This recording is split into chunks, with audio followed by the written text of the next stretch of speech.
하나님이 왜 깨끗한 삶, 또 깨끗해지는 방법을 요구하셨을까? 목적이 있겠죠. 이유가 있겠죠. 근본적인 목표가 어디에 있느냐면 하나님은 하나님의 백성들과 하나 되기를 원하시고 연합하기를 원하시기 때문이라는 것입니다. 그래서 레위기는요, 이름을 따라 레위기로 읽어야 될 게 아니라 연합의 방법, 연합하시는 하나님, 그 마음으로 읽어낼 수 있다는 것입니다. 예수는 지금 어디 계세요? 내 안에 계시는 거예요. 내 안에. 우리는 예수님을 찾기 위해서 특정한 어떤 장소를 가야 되거나 특정한 누구를 만나야 되는 게 아니에요. 예수를 내 삶의 구주로 모셨다면 그 예수님은 이제 내 안에 계시다. 근데 그렇게 내 생각만 가지고 있다면 답이 나옵니까? 안 나옵니까? 안 나오더라는 거예요. 누구 앞에 가야 돼요? 예수님 앞에. 왜? 그 예수님께는 무엇이 있기 때문에? 지혜와 지식의 모든 보화가 감추어져 있기 때문에. 우리의 그 영광 가운데 그 풍성한 대로 우리 모든 쓸 것을 채우시는데 누구 안에서요? 예수 안에서. 그 예수님이 지금 누구 안에 계세요? 내 안에 계신 거예요. 내 안에 계신 거예요. 우리가 어디로 가야 됩니까? 내 안에 계신 예수님 앞으로 가는 거예요. 하늘에 속한 모든 신령한 복을 우리에게 주세요. 하나님께서 복을 주시는데, 신령한 복을 주시는데 몇 개의 복을 주시는 게 아니라 모든 복을 주세요. 모든 복을. 그런데 누구 안에서? 그리스도 안에서. 그리스도 안에서. 신앙의 참된 능력, 예수를 주인으로 모시고 살아가는 그 믿음의 실제는요, 바로 내 생활과 삶 속에 구체적으로 개입하셔서 이렇게 응답하시는 하나님을 실제로 누리는 것이 우리의 진짜 믿음이라. 우리가 살리는 사람이 되기를 원하잖아요. 그 어떻게 살릴 수 있을까요? 내 안에 있는 예수 그리스도, 그분이 내게 흘려보내시는 생수의 강을 우리가 흘려보낼 때 나를 만나는 사람이 살아나는 거예요. 내 위로로 위로하는 게 아니에요. 내 실력으로 격려하는 게 아니에요. 내 소유로 주는 게 아니에요. 내 안에 있는 것으로 내게 주노니 그리스도 예수의 이름으로 일어나 걸으라 말했던 베드로와 요한, 자기 안에 뭐가 있는 거예요? 예수가 있는 거예요. 예수가. 그 예수를 주는 거예요. 우리가 주는 것은 그 예수를 주는 거예요. 내 안에 예수님이 계십니다. 예. 맞받아서 이렇게 인사합시다. 당신 안에 예수님이 계십니다. 마지막으로 함께 이야기합니다. 어머 진짜! 같이 한번 이야기해 보겠습니다. 예, 너무 좋아서 그래요. 너무 좋아서 그래요.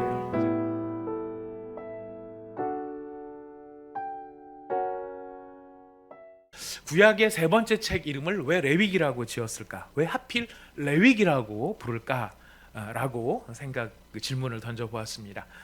레위기라고 부르는 이유는 아마 그 안에 제사장들이 제사를 어떻게 잘 드려야 하는지, 그리고 제사장들이 해야 될 일은 제사를 잘 드리는 것과 함께 또 한 가지 중요한 일이 있는데요. 그건 무엇이냐면 하나님의 백성들에게 하나님의 말씀을 가르쳐야 될 책임이 누구한테 있냐면 제사장에게 있었어요.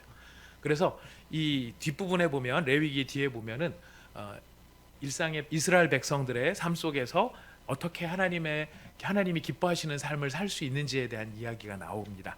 그렇기 때문에 이 제사장들이 제사를 잘 지내고 하나님의 백성들을 잘 가르치도록 하기 위해서 제사장들을 위한 책이니까 레위기겠다, 이렇게들 생각할 수 있습니다. 왜냐하면 이 제사장들은 어느 지파 출신이냐면은 레위 지파 출신들이 다 제사장을 하고 있기 때문에 그렇습니다. 맞습니다. 제사장들이 레위 지파에서 나온 것도 맞고, 제사장들이 제사도 잘 지내고 가르치기도 잘 가르쳐야 되는 것은 사실이지만, 그렇다고 해서 레위기가 제사장들만을 위한 책은 아니다라는 것입니다. 그러니까 레위기의 처음이나 레위기의 마지막에나 다 누가 이 말씀을 읽어야 된다고 되어 있느냐면은 이스라엘 자손들이 읽어야 된다라고 되어 있습니다. 제사장들만을 위한 책이 아니라 이스라엘 모든 자손들을 위한 책입니다. 이렇게 이스라엘 모든 자손들이 읽어야 될 이 레위기는 무엇과 관련되어져서 레위기가 중요하냐면 시내산 언약이라고 하는 것과 관련해서 레위기가 굉장히 중요합니다. 이 시내산 언약은 이 레위기 바로 앞에 있는 출애굽기에 지금 써놓은 언약인데요. 우리가 보통 구약 성경 이렇게 얘기하죠. 구약이라 할 때 왜 구약이라고 할까요? 우리가 구약이라고 하는 그 구약할 때 그 구약은 옛날 옛날 약속이다라는 뜻입니다. 근데 그 옛날 약속이 뭐를 보고 옛날 약속이라고 하느냐면 바로 출애굽기에 나와 있는 이 시내산에서 체결한 언약, 시내산 언약, 이 약속을 근거로 해서 쓰여진 모든 성경이 구약 성경이 되는 것입니다. 제가 읽어드린 이 말씀, 너희가 하나님께서 지금 이스라엘 백성을 하나님의 어떤 사람으로 삼으려고 하시냐면은 제사장 나라, 거룩한 백성, 하나님의 소유, 이런 너무나 존귀한 사람으로 삼으려고 하시는 거예요. 근데 이 거룩한 나라, 또 제사장 나라가 되기 위해서 조건이 있어요. 그 앞에 뭐라고 말씀하시냐면 이 언약을 지키면이라고 되어 있어요. 그러니까 하나님의 모든 말씀을 잘 지키면 너희가 뭐가 된다고요? 제사장 나라가 된다라는 것입니다. 이것이 바로 시내산 언약의 내용이 됩니다. 하나님께서 이집트에서 노예 생활하는 노예들, 종들을 불러다가 하나님 나라의 제사장, 거룩한 백성이 되게 하시기 위한 것이 하나님의 언약인데, 그러면은 어떤 명령을 주셨느냐 그랬을 때 언약의 내용으로서 하나님이 주신 것이 십계명, 율법, 이런 것이 하나님께서 이걸 지켜라라고 주신 것입니다. 그리고 하나님께서 너희가 내 소유다, 내가 너희와 함께한다, 내가 너희와 이렇게 함께하기를 원한다. 그래서 이스라엘 백성들에게 거하시기를 원합니다. 거기 머물기를 원하십니다. 그래서 하나님이 이스라엘 백성들에게 머무시기 위해서 만든 게 뭐냐면 성막이라고 하는 것을 만드세요. 그 성막을 만들고 그 텐트 안에 언약궤를, 하나님의 약속의 말씀을 담은 언약궤를 놓고 그 언약궤가 머물러 있는 성막이 하나님이 머무시는, 이스라엘 백성들에게 머무시는 장소가 되었던 것입니다. 그런데 하나님께서 그냥 계속해서 그 장소에 머무시는 것이 아니라 하나님께서 이스라엘 백성들 가운데 지속적으로 머무시기 위해서는 이스라엘 백성들한테 조건이 필요했습니다. 정결하고 성결하고 정하고 이런 것들을 요구하시고, 하나님은 더러운 것을 싫어하세요. 하나님은 정말 정결함을 원하십니다. 그래서 그 이스라엘 백성들이 하나님 앞에 깨끗하게 하시기 위해서 두 가지를 만드셨는데, 하나는 깨끗한 삶을 살기 위한 삶의 방식을 가르치셨어요. 그렇게 깨끗한 삶을 요구하셨지만 사람들이 또 그렇게 다 못 살잖아요. 더러운 삶을 살았을 때 그러면 어떻게 그 더러움을 씻어낼 수 있는가, 깨끗하게 할 수 있는가? 그것이 바로 정결을 위한 제사의 방식, 제사 제도를 하나님이 만들어 놓으셨던 것입니다. 하나님이 왜 깨끗한 삶, 또 깨끗해지는 방법을 요구하셨을까? 목적이 있겠죠. 이유가 있겠죠. 그 근본적인 목표가 어디에 있느냐면 하나님은 하나님의 백성들과 하나 되기를 원하시고 연합하기를 원하시기 때문이라는 것입니다. 야곱은 이 4명의 부인이 있었지만 야곱이 평생 사랑한 여자는 딱 한 사람밖에 없었습니다. 누가였죠? 레헬, 뭐 이렇게 나오십니다. 잘 모르시는 분들 지혜로우십니다. 야곱이 평생 사랑한 여자는 딱 한 여자예요. 라헬이에요. 라헬만 사랑을 했어요. 라헬은 암양이라는 뜻입니다. 암양. 레아는 무슨 뜻일까요? 순양? 레아는요, 들소라는 뜻이에요. 참 그 아버지도 대단하죠. 근데 그런 피해자인 레아한테 야곱은 자신의 모든 감정을 투사를 하고 있는 것이에요. 사실 지나친 것이죠. 예. 바로 그렇게 남편의 사랑을 받지 못하고 야곱의 뭔가 이렇게 보살핌을 받지 못하는 이 레아. 여기 보면은 오늘 읽은 성경에 보면 그 사랑받지 못했다라고 되어 있는데 이거는 굉장히 순화된 표현이고요. 이 히브리 원어가 사네라고 하는 말인데요. 이 사네라고 하는 말의 원뜻이 뭐냐면은 미워하다, 증오하다라는 뜻이. 야곱은 레아를 미워했어요. 야곱을 보고 증오한 거예요. 레아는 그 증오와 미움을 고스란히 받아내고 있는 상황이에요. 자, 이런 안타까운 상황에 누가 이 레아를 긍휼히 여기시냐면은 하나님께서 레아를 긍휼히 여겨주고 계셨다는 것입니다. 하나님이 돌보시면서 그에게 은혜를 베푸시는데 어떤 은혜를 베푸시냐면은 그녀의 태를 열어주셨습니다.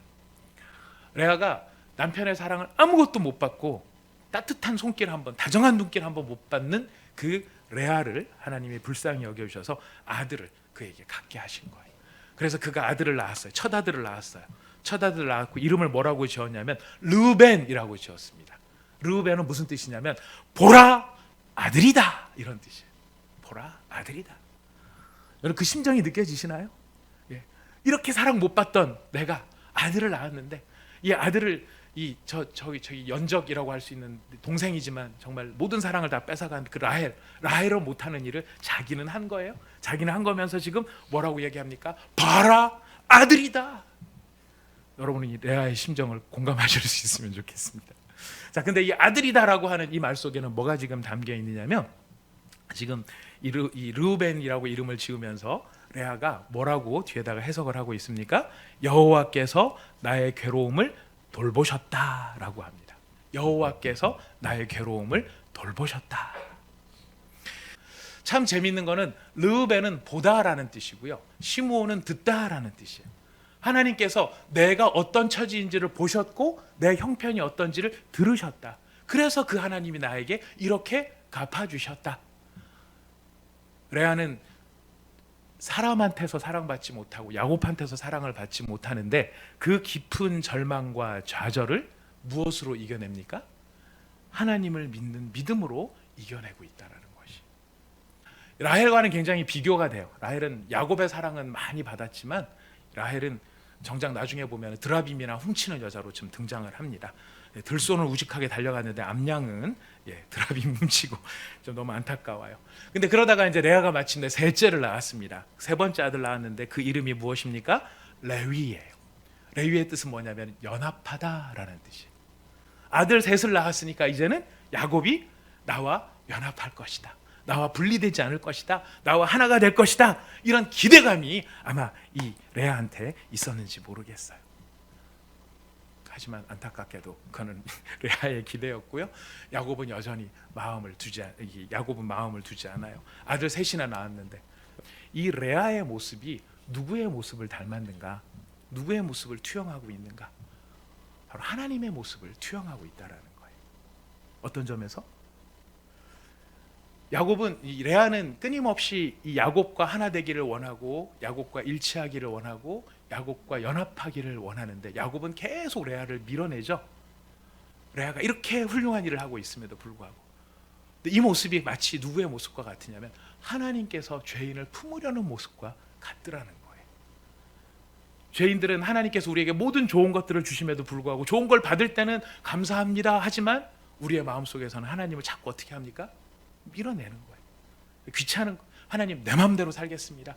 내가 원하는 대로 살겠습니다. 내 힘대로 살겠습니다. 내 방식대로 살겠습니다. 이러면서 하나님을 자꾸 밀어내고 있는지 몰라요. 근데 하나님은 지금 무엇을 원하십니까? 그렇게 밀어내는 죄인임에도 불구하고 이 사람들은 나의 백성, 내가 이 백성들과 연합하리라, 하나가 되리라. 이런 하나님의 마음이 녹아져 있는. 그래서 레위기는요, 이름을 따라 레위기로 읽어야 될 게 아니라 연합의 방법, 연합하시는 하나님, 그 마음으로 읽어낼 수 있다라는 것입니다. 자, 이렇게 이 하나님을 지금 떠나가고 하나님의 임재를 원하고 뭐 제사를 드립니다. 성막을 만들고 성전을 만들고 제사도 드리고 찬양하고 예배도 하지만 마음으로는 하나님과 하나 되어 있지 못한 바로 그 이스라엘 백성들을 향해 하나님께서는 그럼에도 불구하고 포기하지 아니하시고 하나님께서 이런 약속을, 이런 선포를 하십니다. 우리 이 성경은 찾아보겠습니다. 예레미야 50장 5절 말씀입니다. 하나님께서 지금 뭐라고 예레미야를 통해서, 포로로 잡혀가는 예레미야를 통해서 뭐라고 말씀하시냐면 이제 어느 날이 올 텐데 그 날이 오면은 잊을 수 없는 영원한 언약으로 여호와와 연합하게 되는 그 날이 올 것이라고 이야기를 합니다. 바로 그런 새로운 연합의 시대, 그 새로운 연합의 시대, 우리는 어디를 살아가고 있냐? 바로 그 새로운 연합의 시대를 살아가요. 그래서 새로운 약속을 따라 하나님과 연합하기 때문에 오늘 우리가 살아가는 시대를 뭐라고 하냐면 신약 시대라고 이야기를 합니다. 자, 신약 시대에 살아가는 사람들은 어떻게 하나님과 연합을 하게 되는 것일까요? 그것은 하나님께 속한 사람은 예수 그리스도를 믿음으로 구원을 받게 되는데, 여러분 구원받는다는 뜻이 무슨 뜻인지 아십니까? 구원받았다. 여러분 구원받은 백성들이시잖아요. 구원받아서 천국 간다 이것도 있는데 천국이 왜 중요할까요? 죄를 용서받고 정결하게 되고, 그래서 어떻게 되는 걸까요? 하나님과 연합하게 되는 거예요. 하나님과 하나가 되는 거예요. 우리가 예수를 주로 시인하게 되면, 예수님께서 부활하셨다는 사실을 마음에 믿게 되면 우리는 뭘 받은 사람이라고요? 구원을 받은 사람이라. 이 구원받은 사람이 이제 로마서 6장으로 갑니다. 바로 이렇게 구원을 받은 사람들은 실존적으로 어떤 우리가 경험을 하게 되느냐면 누구와 연합한 자가 된다는 것이에요. 예수님과 연합한 자가 된다는 것이에요. 예수님이 2000년 전에 십자가에 달려 돌아가셨지만 예수님만 돌아가신 게 아니라 우리도 그 예수님과 연합하여 십자가에 달려 죽은 것이 되는 것이고요. 예수님이 부활하신 것처럼 우리도 예수님과 연합하여 부활한 사람이 되었다라는 것입니다. 네, 여러분, 예수님과 지금 성경은 지금 뭐라고 말씀하시냐면 예수님의 그 공로로 말미암아 우리가 예수님을 믿었을 때에 우리와 예수님은 어떻게 된 존재냐면 합해진 존재가 돼요. 하나가 된 존재가 돼요. 연합한 존재가 되었어요. 예수 그리스도는 지금 어디 계실까? 나와 예수님이 연합되어 있는 존재라면 예수님은 지금 어디에 계실까? 물론 만유의 통치자로서 하나님의 보좌에 앉아 계십니다. 하늘의 보좌의 좌정에 계십니다. 또한 무소부재하신 하나님의 속성상 예수님은 안 계신 곳이 없는 모든 곳에 계십니다. 하지만 존재론적으로 가장 중요한 지금 예수님의 위치는 어디냐면 바로 내 안에 나와 함께 계시다라는 거예요. 성경은 이것을 굉장히 강조합니다. 여러분 갈라디아서 2장 20절을 찾아보겠습니다. 갈라디아서 2장 20절. 내가 그리스도와 함께 십자가에 못 박혔으니 이제는 내가 사는 게 아니고 내 안에 누가 사신다고요? 그리스도께서 사신다는 것이죠. 내 안에 누가 사신다고요? 그리스도께서. 그리스도가 지금 어디 계세요? 내 안에 계세요. 근데 어떤 사람들은 그걸 모르고 있었나 봐요. 고린도 교회에서는 이런 얘기를 해요. 이건 제가 그냥 읽어드릴게요. 바울이 고린도 교회 성도들한테 이렇게 얘기를 합니다. 고린도전서 3장 16절인데요. 너희는 너희가 하나님의 성전인 것과 하나님의 성령이 너희 안에 계시는 것을 알지 못하느뇨? 라고 물어봐요. 알지 못하느냐? 이렇게 물어봐요. 당연히 지금 뭘 알아야 된다는 거예요? 내 안에 예수님이 계신다는 것을. 근데 예수님이 계신다는 게 왜 그렇게 중요할까요? 실제적으로 그냥 이론적이고 뭐 교리적인 문제가 아니고요. 내 안에 예수님이 계셔. 이 말이 우리한테 신앙적으로 너무 중요한 이유가 뭐야? 어디에 있느냐면 예수는 지금 어디 계세요? 내 안에 계시는 거예요. 내 안에.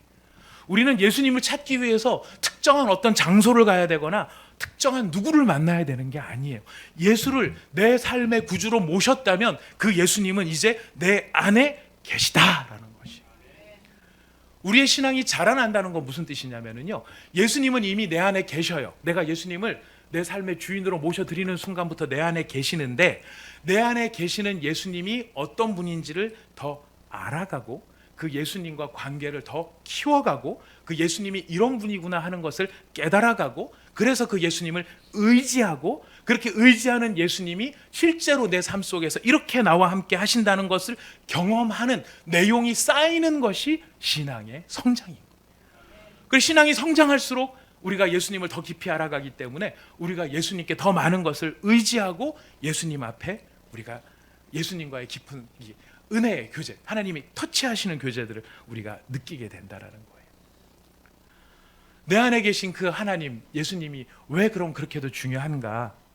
예수님이 내 안에 계신 예수님이 어떤 분이신가를 우리가 알게 되잖아요. 그러면 그분이 내게서 내 안에서 무슨 일을 하실 수 있는지를 우리가 누리게 돼요. 예수님은 어떤 일을 하시냐면 우리 5개를 우리가 찾아봅니다. 성경의 5책을 찾아볼 테니까요. 우리 한번 잘 찾아봅시다. 다 신약 성경에 있습니다. 먼저 골로새서 2장 1절에서 3절까지입니다. 예수 그리스도 안에 무엇이 감추어져 있다고요? 지혜와 지식의 모든 보화가 감추어져 있다는 거예요. 근데 그 예수님이 지금 누구 안에 계세요? 내 안에 계신 거예요. 여러분 문제가 생기면은 우리는 그 문제가 문제를 맞닥뜨리면은 어떻게 합니까? 그 문제를 가지고. 근데 그렇게 내 생각만 가지고 있다면 답이 나옵니까? 안 나옵니까? 안 나오더라는 거예요. 누구 앞에 가야 돼요? 예수님 앞에. 왜? 그 예수님께는 무엇이 있기 때문에? 지혜와 지식의 모든 보화가 감추어져 있기 때문에. 두 번째로 빌립보서 4장 19절입니다. 우리의 그 영광 가운데 그 풍성한 대로 우리 모든 쓸 것을 채우시는데 누구 안에서요? 예수 안에서. 그 예수님이 지금 누구 안에 계세요? 내 안에 계신 거예요. 내 안에 계신 거예요. 우리가 어디로 가야 됩니까?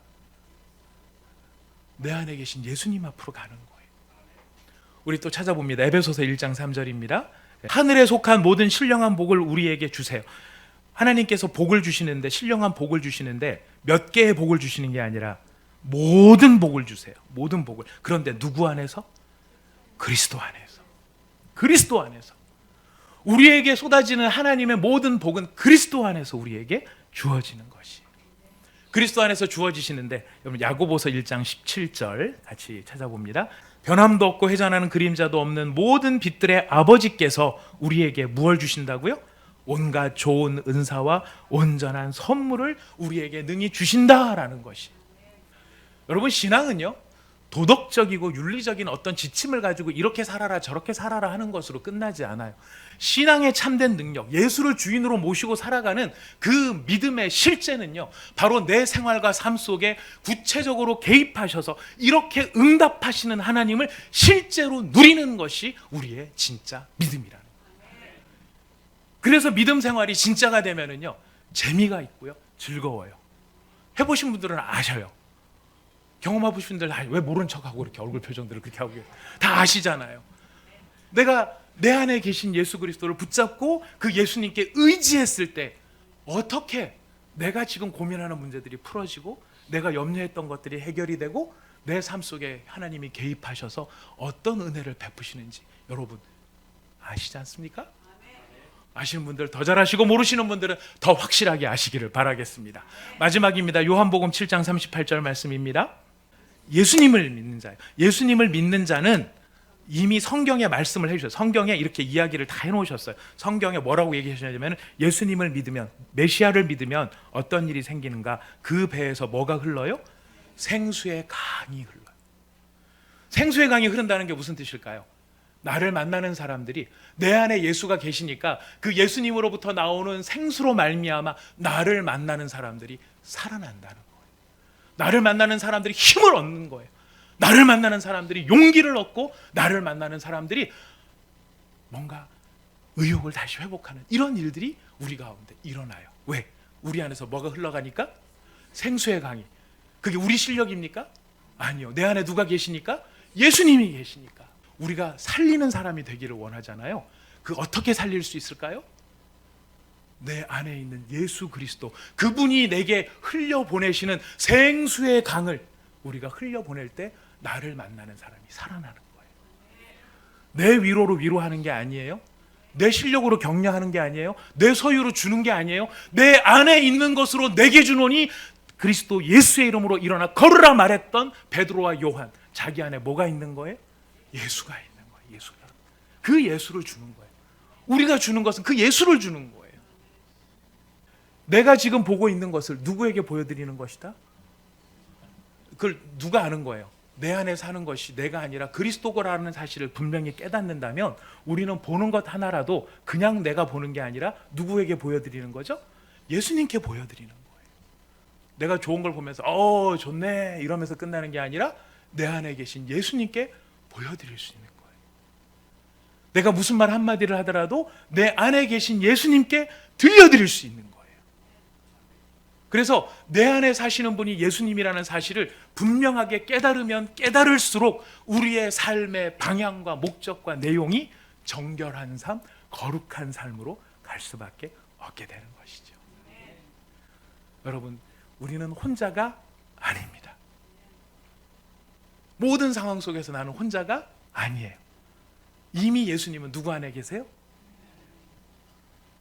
여러분, 여기에 대한 확신이 우리의 믿음을 살리는 거예요. 제가 이 사실을 준비하면서 마음에 너무 큰 도전이, 은혜가 됐던 게 뭐냐면, 문제가 생기면 모든 문제의 해답은 어디에 있나? 문제가 우리 끊임없이 생겨요? 안 생기는 사람 없어요? 항상 문제는 생겨요. 그 모든 문제가 생길 때 문제의 해답이 어디 있을까요? 내 안에 있는 거예요. 내 안에. 이미 내 안에 있는 거예요. 왜요? 내 안에 누가 계시니까? 예수가 계시니까. 이것이 우리 성도의 능력이고 우리 성도의 힘이고 우리 성도의 권세인 거예요. 모든 문제가 왔을 때 문제 앞에 떨쩔매고 두려워하는 게 아니라 이 문제의 해답은 어디에 있다? 내 안에 있다. 내 안에 누가 계시기 때문에? 예수가 계시니까. 여러분, 여러분의 기도가 좀 더 선명해지기를 바랍니다. 우리의 기도가 좀 더 분명해지기를 바랍니다. 그냥 허공을 치는 것 같고, 나 혼자 뭐라고 주절거리는 것 같고, 나 혼자 뭐라고 이렇게 하는, 아무도 듣는 사람 없는데 그냥 나만 혼자 애타가지고 이러는 게 아닌가? 아닙니다. 여러분, 그 기도를 하실 때 누구를 의식해야 될까요?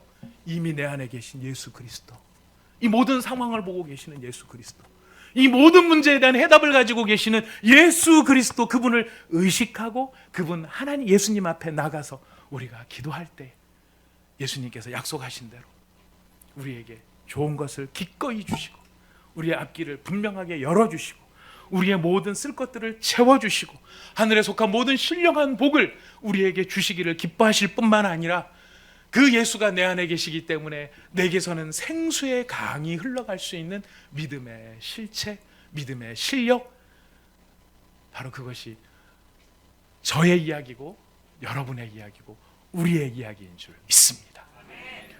우리 가정이 살리는 생수의 가정이 되기를 원합니다. 우리 교회가 살려내는 생수의 교회가 되기를 원합니다. 우리 모두가 서로에게 이와 같은 은혜의 강물을 흘림으로 우리를 만나는 사람들이 우리 때문에 살아날 수 있는, 우리 안에 계신 누구 때문에? 정확히는 예수님 때문에. 자, 우리 옆에 있는 분들에게 이렇게 인사합시다. 이렇게 다짐합시다. 내 안에 예수님이 계십니다. 예. 맞받아서 이렇게 인사합시다. 당신 안에 예수님이 계십니다. 마지막으로 함께 이야기합니다. 어머 진짜! 같이 한번 이야기해 보겠습니다. 예, 너무 좋아서 그래요. 너무 좋아서 그래요. 제가 말씀을 준비하면서 사실 얼마나 신이 났는지 몰라요. 아, 그렇구나. 그렇구나. 모든 문제의 해답이 이미 내 안에 있었구나. 왜?